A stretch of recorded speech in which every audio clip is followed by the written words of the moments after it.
강해를 하면 참 좋은 것은 그 전주의 말씀이 오늘의 말씀하고 긴밀하게 연결되어 있음을 우리가 알 수 있기 때문입니다.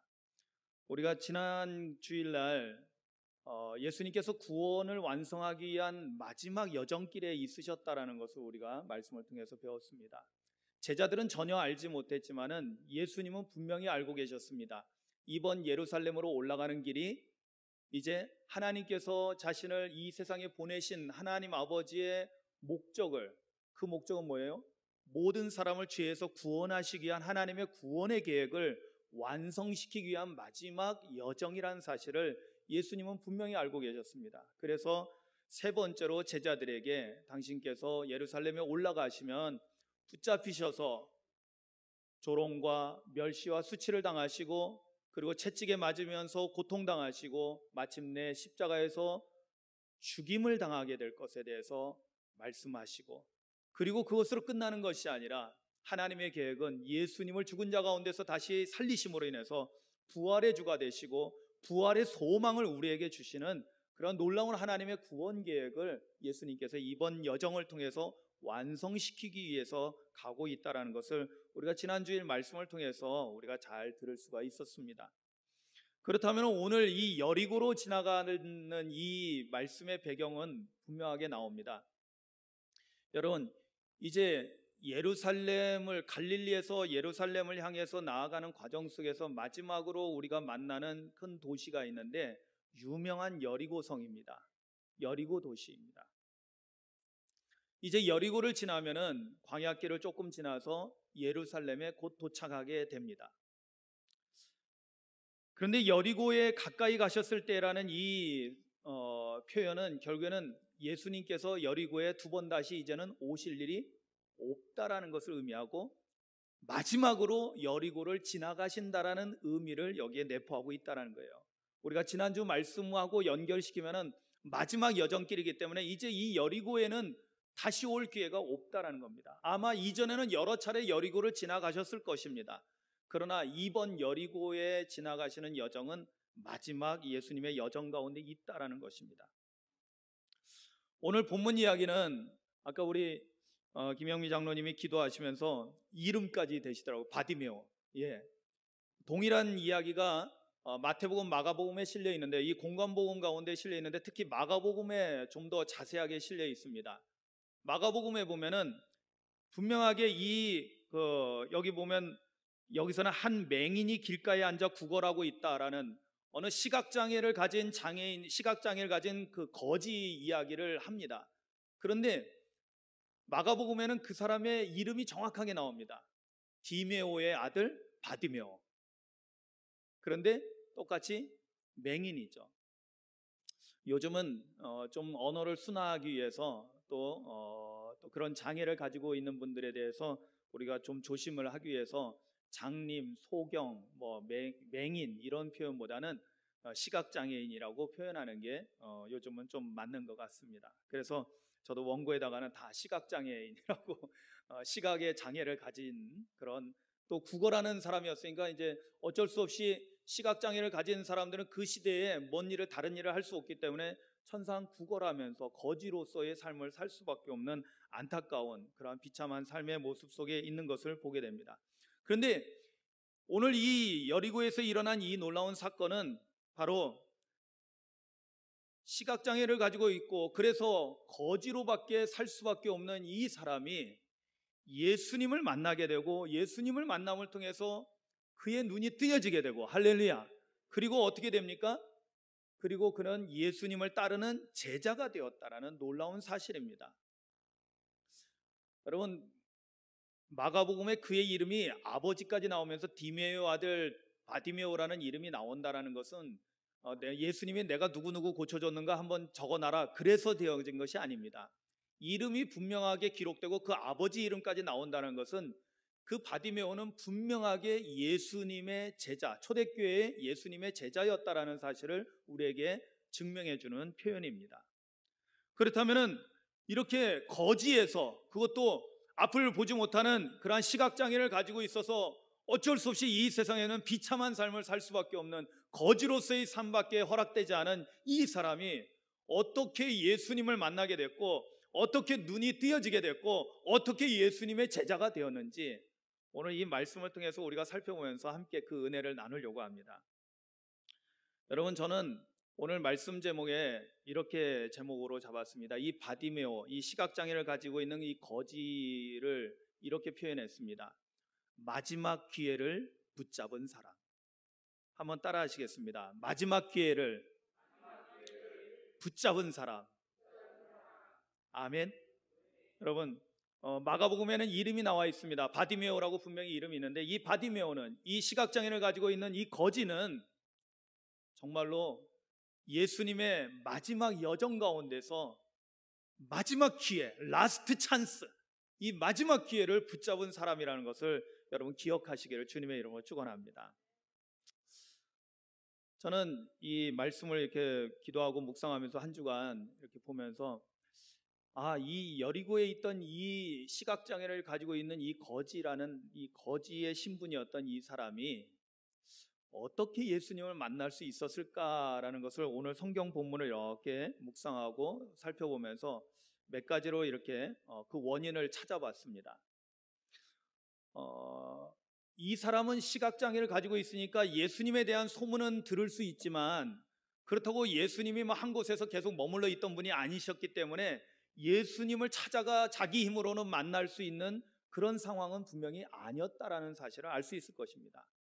즉 자기 힘으로는 예수님을 만날 수가 없어요. 예수님을 만나지 못하니까 자기 문제를 해결받을 수도 없었던 것입니다. 그리고 또 이분의 신분이 뭐였어요? 거지였어요. 구걸하면서 하루하루를 먹고 살아야 되는 사람입니다.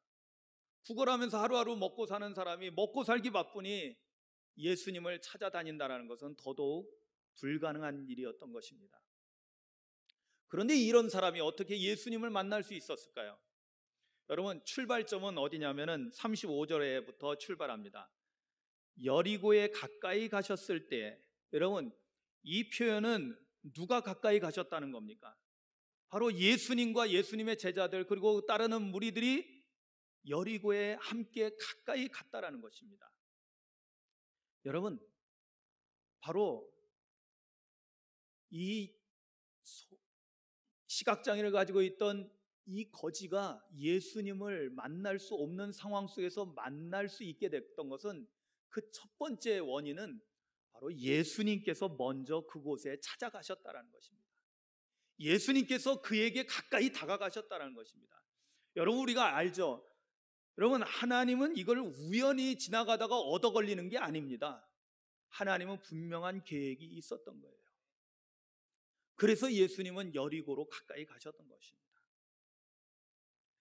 여러분, 먼저 우리가 하나님을 찾아가는 것이 아니라 먼저 하나님이 우리에게 찾아오신다는 놀라운 사실을 우리는 기억해야 될 줄로 믿습니다. 여러분, 이렇게 주님이 우리에게 가까이 다가오시는 것이 이게 뭔지 아세요? 이게 바로 은혜의 출발점입니다. 여러분, 우리가 구원받는 놀라운 구원의 은혜는 우리 인간의 힘으로 어떻게 해서 되는 것이 아니라는 것을, 우리가 사람의 방법으로는 안 된다는 것을 우리가 이미 배웠습니다. 오직 하나님의 방법으로 되는 건데, 하나님께서 우리에게 은혜를 베풀어 주실 때 어떻게 하시느냐? 먼저 하나님께서 우리에게 가까이 다가오신다는 것입니다. 할렐루야. 여러분, 이게 바로 은혜의 시작입니다. 은혜의 출발점이에요. 여러분, 예수님이 먼저 그 소경, 그 시각장애인, 그 거지로밖에 살 수 없는 그 비참한 삶을 살고 있는 사람에게 가까이 오셨다는 것입니다. 이것이 첫 번째 원인이 되는 것입니다. 여러분, 지금도 주님은 사랑하는 자들, 잃어버린 양들을 찾기 위해서 그들을 향해 나아가고 계심을, 그들을 향해 가까이 가고 계심을 여러분 깨닫기를 주님의 이름으로 축원합니다. 그리고 그것이 바로 놀라우신 하나님의 은혜의 시작점이라는 것을 우리가 깨달아야 될 줄로 믿습니다. 자, 이사야서 55장 6절에 보면 오늘 사실 교동문에 나왔던 표현인데요, 제가 앞부분은 제가 읽고 뒷부분은 여러분들이 읽었습니다. 거기 6절에 이렇게 나오죠. 너희는 여호와를 만날 만한 때에 찾으라. 가까이 계실 때에 그를 부르라. 아멘. 여러분, 이사야 선지자를 통해서 하나님께서 새로운 회복에 대해서 말씀하실 때 바로 이 말씀을 주신 거예요. 이건 하나님이 말씀하신 겁니다. 선지자를 통해서 하나님께서 대언하게 하셨고 하나님이 말씀하신 거예요. 하나님을 만날 만한 때에 찾으라는 거예요. 그런데 그 만날 만한 때가 언제냐? 가까이 계실 때. 할렐루야. 그런데 하나님은 멀리 숨어 계시는 하나님이 아니라 우리에게 가까이 다가오신다는 겁니다. 예수님이 여리고에 가까이 다가가시고 그 시각장애를 가지고 있는 거지에게 가까이 다가가셨던 것처럼 우리 하나님은 오늘도 우리를 찾아오시고 가까이 오신다는 거예요. 이게 은혜의 시작이라는 겁니다. 이게 첫 번째 원인입니다. 그리고 두 번째로 이 시각장애를 가지고 있는 거지가 예수님을 만날 수 있었던 두 번째 원인은 어디에 있냐면 바로 놀랍게도 그 다음 말씀을 보니까 35절 뒤를 보십시오. 한 맹인이 길가에 앉아 구걸하다가 36절 무리가 지나감을 듣고, 여러분 무리가 지나감을 들었다는 거예요. 그리고 물어봅니다. 이 무슨 일이냐 물으니까 그들이 나사렛 예수께서 지나가신다 하니까 맹인이 외쳐 이르되 다윗의 자손 예수여 이렇게 나아갑니다. 여러분 잘 보세요. 이 사람은 눈을 앞을 보지는 못해요. 시각장애를 가지고 있어서 보지 못합니다. 여러분 그러나 보지 못했다고 해서 인생이 끝난 건 아니죠. 왜? 그에게 하나님께서 아직도 남겨주신 게 있습니다. 보지 못하는 대신 뭐가 발달하게 될까요? 듣는 귀가 발달하는 거예요. 그래서 그는 예수님과 많은 사람들이 지나가는 것을 들었습니다. 사람들이 막 지나가는데 평소와는 다른 거예요. 웅성웅성 많은 사람들이 지나갑니다. 그래서 이게 무슨 일이냐고 묻습니다. 그럴 때 나사렛 예수다 했을 때 여러분 놀랍게도 이 나사렛 예수라는 소리를 듣고 나서 이 사람은 큰 소리로 외치는데 뭐라고 외쳐요? 다윗의 자손 예수여 라고 외칩니다. 여러분 여기에 놀라운 것이 있어요. 이 시각장애를 가지고 있는 이 거지가 예수님을 만날 수 있었던 두 번째 원인이 되는 것은 바로 그가 들을 수 있었다는 거예요. 들음에서 난. 여러분 우리가 잘 알죠. 로마서 10장 17절 말씀 제가 여러분들에게 많이 말씀해 드렸어요. 이 정도는 암송하고 계셔야 돼요. 왜? 우리의 믿음이 어떻게 생겨나느냐. 여러분 우리가 믿음으로 말미암아 구원받는다고 할 때 이 믿음이 도대체 어떻게 생겨납니까? 로마서 10장 17절에서 뭐라고 말씀해요? 믿음은 들음에서 나며. 아멘. 믿음은 어디서 생겨나요?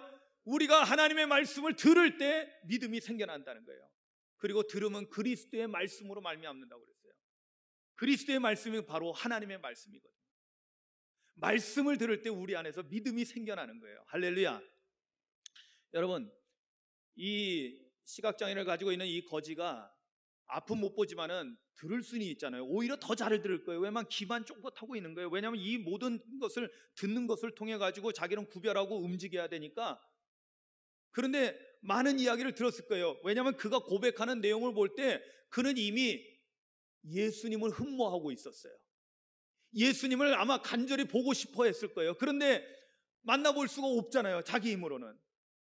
그러니까 어쩔 수 없이 그냥 그 자리에서 그저 하루하루 근근히 살고 있었는데 놀랍게도 예수님이 찾아오셨고 가까이 오셨고 가까이 계실 때 부르라고 했으니까. 그런데 그는 들을 수 있었기 때문에 듣고 예수님이 이곳에 오셨다는 것을 알고 나서 그때 하나님 앞에 부르짖었던 거예요. 예수님께 부르짖었던 거예요.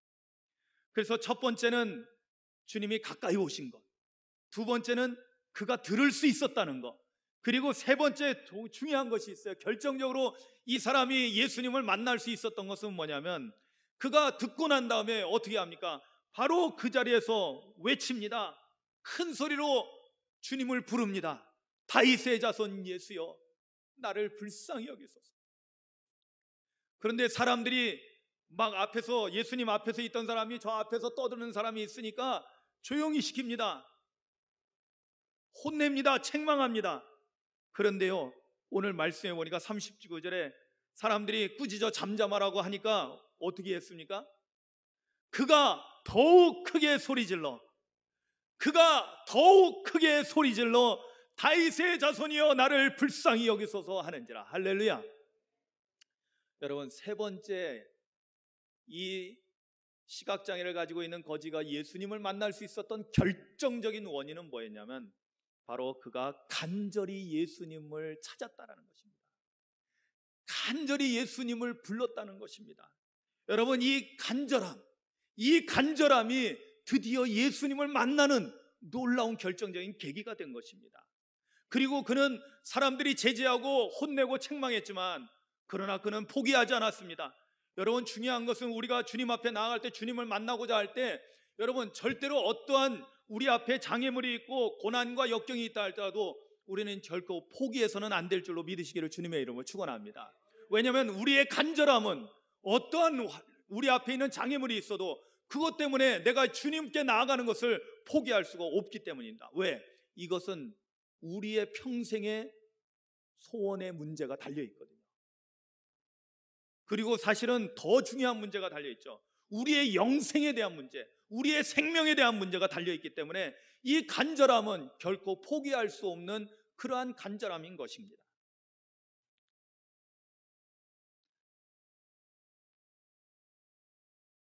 여러분, 그런데 사실은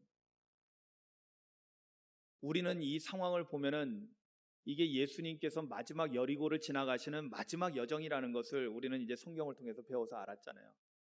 근데 제자들은 몰랐어요. 제자들, 따라가는 제자들. 아마 이 시각장애인도 몰랐을 것입니다. 그러나 이 사람은 다른 평범한 사람하고 달랐죠. 언제든지 보고 싶다고 해서 예수님을 찾아가 만날 수 있는 사람이 아니었어요. 이 사람은 지금 이 상황이 마지막이었어요. 그렇잖아요. 내가 찾아갈 수 없고 예수님이 지금 내 앞을 지나가는 것은 이게 내 삶에서 마지막일 수밖에 없는 그런 순간인데, 그리고 실제로도 마지막이었죠. 그러니 이 시각장애인은 간절할 수밖에 없었어요.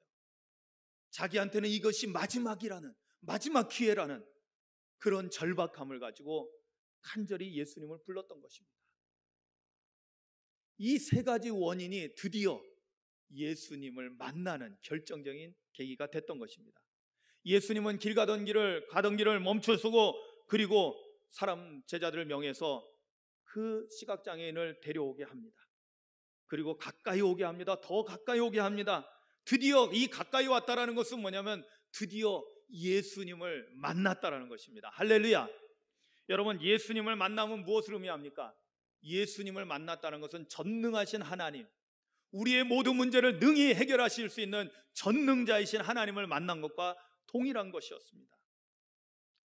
그래서 예수님은 그 사람의 소원을 물어봅니다. 내가 너를 위해서 뭘 해줄까? 그러자 그 사람의 소원은 뭘까요? 눈을 뜨기를 원했습니다. 앞을 보기를 원했습니다. 그러자 예수님께서 이렇게 말씀하십니다. 보라, 내 믿음이 너를 구원하였느니라. 할렐루야. 그랬더니 곧 보게 되었다라고 오늘 성경은 우리에게 말씀하고 있습니다. 자, 여기서 결정적으로 우리가 고침받을 때, 하나님의 능력이 나타나고 기적이 일어날 때 우리는 특별한 공식이 있다는 것을 알 수 있습니다. 그것은 뭐냐면 예수님께서 딱 한 가지를 보신다는 거죠.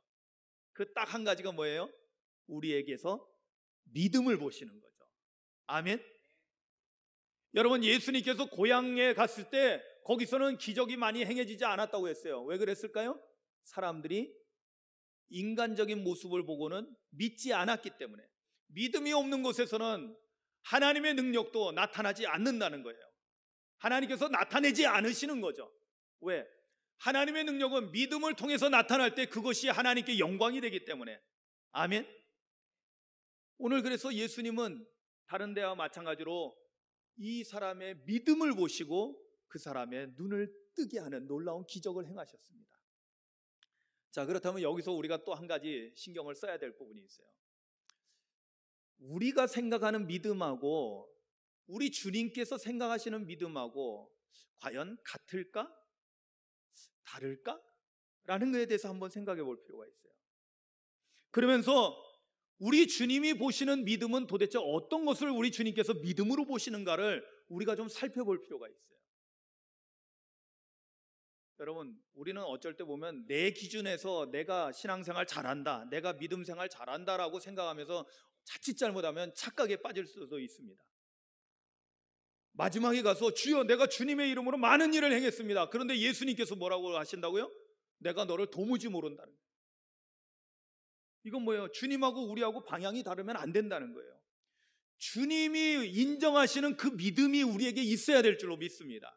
오늘 이 시각장애인은 바로 그 믿음을 주님께 보여드린 것입니다. 그래서 인정받은 것입니다. 그리고 그 믿음이 그의 눈을 뜨게 했고요. 할렐루야. 그러면 예수님이 그 사람에게서 무엇을 보고 믿음이라고 인정을 해주셨을까요? 저는 첫 번째로 바로 조금 전에 말씀드렸던 38절 39절에 이어서 나오는 이 시각장애인이 마지막 기회라고 생각하고 예수님 지나간다는 소식을 듣고 소문을 듣고 나서 간절히 부르짖는 것, 간절히 큰 소리로 외쳐 부르짖는 것, 사람들이 제지해도 불구하고 더욱더 소리내서 더 간절히 지금 아니면 나는 안 된다라는 그런 생각을 가지고 간절히 부르짖는 것, 바로 그것이 바로 예수님께서는 믿음으로 보셨다는 것입니다. 즉 여러분, 우리 주님은 사람의 겉모습보다는, 외적으로 드러나는 어떠한 현상보다는 무엇을 보십니까? 그 마음 중심을 보십니다. 그렇다면 그의 큰 소리로 부르짖는 것을 통해서 우리 주님은 무엇을 보셨을까요? 바로 그 사람의 간절한 마음을 보신 거죠. 그 사람의 정말 간절함을 본 거예요. 나는 주님이 아니면 안 됩니다라는, 오직 주님 지금 만나야 됩니다. 나는 지금 주님 만나야 됩니다. 할렐루야.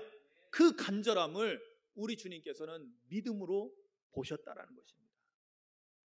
사랑하는 성도 여러분, 여러분들은 언제 하나님 앞에 간절한 마음을 가져보신 적이 있습니까? 정말로 하나님을 만나기를 간절하고, 정말로 성령 받기를 간절하게 소망하고 갈망한 적이 있습니까? 너무 오래돼서 좀 기억이 희미한가요?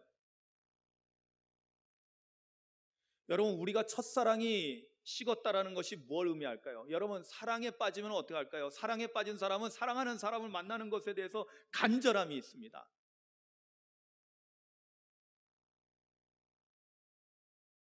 그런데 사랑이 식어버리면 어떻게 될까요? 오면 오는가 보다, 가면 가는가 보다. 그죠? 우리가 무디어지고 사랑이 식어버리고 열정이 식어버리면은 간절한 마음도 없어지는 거야. 봐도 그만, 안 봐도 그만. 그렇지 않습니까? 여러분, 우리가 정말 간절한 마음으로 하나님 앞에 나와서 은혜를 사모하고 예배를 드린다면, 오늘 내가 은혜 받지 않으면 안 된다면, 그런 간절한 마음이 있다면, 여러분 그냥 와서 멍하니 예배드리고 멍하니 졸다가 가는 사람은 없을 것입니다. 그런데 언제부턴가 우리에게는 이 간절함이 사라져버렸죠. 저는 오늘 이 말씀을 붙잡고 나와서 설교할 생각을 하니까, 오늘 아까 잠시 목양실에서 사무실에서 있는데 마음이 설레는 거예요. 마음이 설레는 거예요. 너무나 감사하더라고요. 하나님, 이 간절한 마음이 내 안에서 다시 살아나고, 이 간절함을 통해서 하나님의 은혜를 다시 회복하고, 할렐루야, 다시 성령의 충만함을 받고. 요즘 솔직히 제가 좀 고백하자면 저도 이제 점점 나이를 먹어가면서 몸도 약해지는 것 같고, 그러면서 열정도 식는 것 같고, 날마다 새로워져야 된다고 말은 하지만은, 그러나 요즘은 이거 내가 뭐 하고 있는 거지? 라는 약간의 회의도 들고, 약간 저도 이렇게 좀 그런 시기를 지내는 것 같습니다. 그런데 감사하게도 주님께서 말씀을 통해서 다시 제 마음에 뜨거운 것을 주시고, 간절함을 주시고, 제가 하나님을 찬양했던 것, 목숨을 다해서 주님을 찬양했던 것, 전심으로 주님을 찬양하고 주님께 기도하고 주님의 말씀을 붙잡고 내 생명을 드립니다 하고 눈물 흘리면서 주님의 길로 들어섰던 그 시절이 다시 또 생각나게 하십니다. 사랑하는 성도 여러분, 이 간절한 마음을 주님께서 믿음으로 보시고 그 사람을 만나 주셨다는 것을 깨닫기를 주님의 이름으로 축원합니다. 여러분들에게도 이러한 간절함이 회복되기를 주님의 이름으로 축원합니다. 그리고 두 번째는 무엇을 예수님께서는 그 사람에게서 믿음으로 보셨냐면은, 여러분 그 사람이 외치는 소리를 잘 들어보십시오. 뭐라고 외치고 있습니까? 다시 38절 39절에 보면 두 번 나오는데 맹인이 외쳐 이르되 뭐라고요?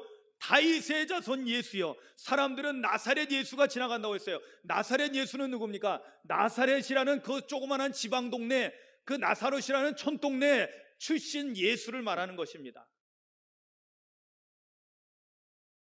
그래서 나사렛에서 무슨 선한 것이 나오겠냐 이런 이야기도 있었죠. 그런데 나사렛 출신 예수라는 분이 하나님의 아들의 권세를 가지고 있었고, 그분이 바로 메시아라는 놀라운 사실들이 나타나기 시작했고, 많은 사람들이 그걸 고백하기 시작했습니다. 예수님의 제자들도 특히 베드로를 통해서 주는 그리스도시요 살아계신 하나님의 아들이십니다라고 고백했습니다. 그리스도라는 이 고백이 뭐예요? 메시아라는 고백이에요. 메시아는 누굽니까? 바로 하나님께서 이스라엘을 구원하시기 위해서 보내시겠다고 하는 구원자, 하나님의 기름 부은 자를 의미하는 것이었습니다.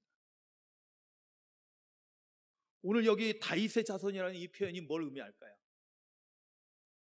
이 사람은 나사렛 예수라는 소리를 들었습니다. 그런데 이 사람 입에서는 뭐가 나왔어요? 다윗의 자손 예수요. 이것은 뭘 의미하냐면 나사렛 예수를 이 사람은 무엇으로 믿었다? 메시아로, 하나님께서 우리를 구원하기 위해서 보내주신 메시아로 그는 믿었다라는 사실입니다. 할렐루야. 여러분, 말 한마디 호칭 하나가 그 사람의 내면을 표현하고 있는 것입니다. 그렇습니다. 여러분, 우리가 입으로만 주여 주여 하는 것이 아니죠. 이거는 진심으로 그 사람의 간절함이 담겨가지고 바로 당신이 나의 구세주입니다, 당신이 나의 구원자이십니다, 당신이 하나님이 보내주신 구원자이십니다 라고 부르짖고 있는 것입니다. 그리고 그 다음에도 뭐라고 돼 있어요? 그 다음에도 주님께서 부르셔서 내가 무엇을 해주기를 원합니까? 라고 물었을 때 주여 보기를 원합니다. 여러분, 여기서 주여는 정말로 믿음을 담은 주여입니다. 믿음을 담은 주여. 여러분, 이 말씀을 보면은요, 조금 전에, 그러니까 몇 주 전에 우리가 보았던 18절 이하에 보았던 어떤 부자 관리가 와서 예수님에게 영생을 얻는 방법에 대해서 물었던 그 사건이 기억납니다. 이때 이 사람은 많이 배운 사람입니다. 그 지역의 지도자입니다. 그리고 상당한 부자였습니다. 부족한 것이 없었어요. 뭐든지 원하는 거 다 했어요. 율법도 잘 지켰습니다. 철저하게 지켰습니다. 그런데 이 사람이 처음 예수님 찾아와서 뭐라고 했게요? 뭐라고 예수님을 불렀습니까? 18절에 보니까 선한 선생님이여 내가 무엇을 하여야 영생을 얻으리까? 여러분, 이거는 놀라운 대조입니다. 여러분, 좀 알만큼 배운 사람입니다. 율법도 잘 지켰던 사람입니다. 사회적으로 괜찮은 사람입니다. 그런데 그 사람은 예수님을 선한 선생님으로 봤습니다. 그러자 예수님께서 거기에 대해서 반박하시잖아요. 내가 어찌하여 나를 선하다 하느냐? 하나님 한 분 외에는 선한 이가 없다. 할렐루야. 예수님의 진면목을 이 사람은 모르고 있다라는 거예요. 예수님을 하나님의 아들로, 예수님을 메시아로 믿지 않는 거죠. 그냥 랍비 중에 뛰어난 사람으로, 한 사람으로 인정하고 있을 뿐이에요. 지금도 여러분 보세요. 타 종교에서 유대교나 그리고 이슬람이나 그리고 심지어는 불교까지도 예수님을 그냥 괜찮은 사람으로 봅니다. 좀 좋은 위대한 인물 중에 한 사람으로 봅니다. 선지자 중에 한 사람으로 봅니다. 그러나 여러분, 그걸로 될까요? 아닙니다. 주님과 우리와의, 예수님과 우리와의 관계는 그분이 바로 하나님께서 우리를 구원하시겠다고 약속하신 약속의 성취, 할렐루야, 우리의 메시아 구세주로서 우리 가운데 오신 것입니다. 그래서 그분은 우리에게 뭐가 돼야 될까요? 선한 선생님 정도가 아니라 그분은 바로 우리의 구주가 되시는 것입니다.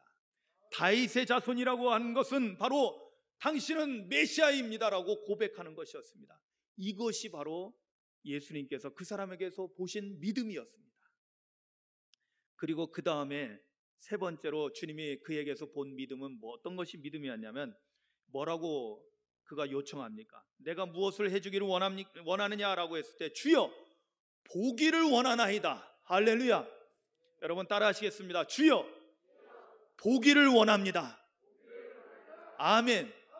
여러분, 시각장애를 가지고 있는 사람이 보기를 원한다는 것은 뭐예요? 여러분, 시각장애를 가지고 있는 사람이 눈을 뜰 수가 있습니까? 사람의 힘으로는 불가능한 일입니다. 인간 세상에서는 할 수 없는 일입니다. 누구만 할 수 있습니까? 창조주이신 하나님만이 하실 수 있는 일이에요. 그런데 그걸 부탁하는 거예요. 이게 뭐예요? 당신은 하나님의 아들이십니다. 당신은 하나님의 권세와 능력을 가지신 분이니까 능히 내 눈을 뜨게 하실 수 있는 분이십니다라는 그러한 신앙이 담겨져 있는 고백인 것입니다. 여러분들은 하나님께 무엇을 구하고 있습니까?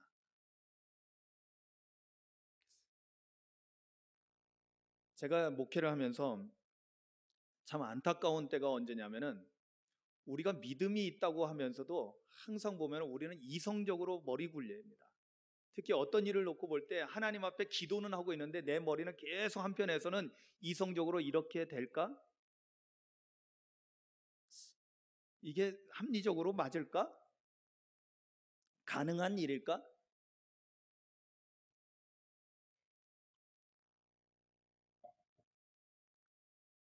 대표적으로 제가 첫 목회하는 곳에서 건축을 하려고 할 때 수년간 건축 헌금을 하고 모았는데 계산을 하면은 수년간이 아니라 수십 년을 모아도 불가능하더라고요. 그런데 하긴 해야 되겠고, 그런데 기도는 하는데 계속 머릿속 한쪽에서는, 저도 그러더라고요, 한쪽에서는 계속 계산을 하고 있는 거예요. 예산이 얼마 들 텐데, 예산에 턱도 없고, 이거 큰일인데, 작은 교회가 빚지면은 감당 못 하는데, 이거 가능한 일일까? 여러분, 어쩔 수 없이 우리 인간은 참 연약한 존재입니다. 저 자신도 주님을 믿는다고 하지만 정말로 우리가 입술로 하나님은 전지전능하신 하나님이라고, 아멘이죠? 여러분들도 동의하시죠? 그렇게 믿는다고 하지만 막상 중요한 어떤 일이 생기면은 이성적으로 계산하기 시작합니다. 이거 우리가 할 수 있나? 아유, 지금 우리 재정 상황으로는 도저히 불가능한 일인데, 하나님을 계산하기 시작합니다. 그것도 인간의 이 머리로 계산하기 시작합니다. 그러면은 당장 전능하신 하나님이라고 해놓고는 우리는 유한한 인간의 굴레에 그냥 갇혀버리게 됩니다. 그래서 하나님의 전능하심을 잊어버리게 됩니다. 그래서 신앙을 잃어버리는 거예요. 믿음으로 해야 된다는 것은 너무나 잘 알고 있는데 우리의 몸은 자꾸만 이성적으로만 흘러가려고 합니다. 그런데 오늘 이 시각장애인은 보기를 원합니다. 사람의 힘으로는, 이성적으로는 불가능한 일이지만 하나님은 하실 수 있기 때문에 오늘 이곳에 계신 자기 눈 지금 볼 수는 없지만 자기 앞에 있는 이 다윗의 자손 메시아이신 예수님은 능히 병자를 고치실 수 있고 사람이 할 수 없는 일을 능히 하나님의 권능으로 하실 수 있는 것을 믿기 때문에 그것을 요청했던 것입니다. 그랬더니 기적이 나타나는 거예요. 그것이 놀라운 믿음인 거예요. 예수님은 내 믿음이 너를 구원했다고 했어요. 예수님의 능력이, 하나님의 능력이 너를 고쳤다라고 말씀하시지 않습니다. 너의 믿음이. 그렇다면 뭐예요? 오늘날 우리도 믿음이 있다면 하나님의 능력이 우리에게 나타난다는 의미입니다. 할렐루야. 여러분, 이 믿음을 가지시기를 주님의 이름으로 축원합니다. 마지막 기회를 붙잡은 그 간절함이 이 믿음으로 나아가게 되고 이 믿음이 그의 결정적인 문제를 해결해 주었던 것입니다. 오늘 저와 여러분들의 삶에도 많은 문제들이 있고 우리 앞에 많은 숙제들이 있습니다. 그러나 여러분, 그 숙제가 문제가 아니라, 그 문제가 아니라 우리의 믿음 없음이 문제라는 것을 깨닫기를 주님의 이름으로 축원합니다. 간절한 마음으로 주님을 찾고 주님을 만났을 때 전능하신 하나님 앞에 하나님의 뜻 가운데 필요한 거라면은 주님 앞에 아뢰이시기 바랍니다. 간구하시기 바랍니다. 여러분, 성경은 오늘 우리에게 많은 것을 가르쳐 주십니다. 시편 154편 18절에 이런 말씀이 나옵니다. 여호와께서는 자기에게 간구하는 모든 자, 잘 들어보세요. 자기에게 간구하는 모든 자, 곧 진실하게 간구하는 모든 자에게 가까이 하시는도다. 19절에 그는 자기를 경외하는 자들의 소원을 이루시며 또 그들의 부르짖음을 들으시고 구원하시리로다. 할렐루야. 여러분, 이 시각장애인은 이 말씀을 그대로 실천한 거예요.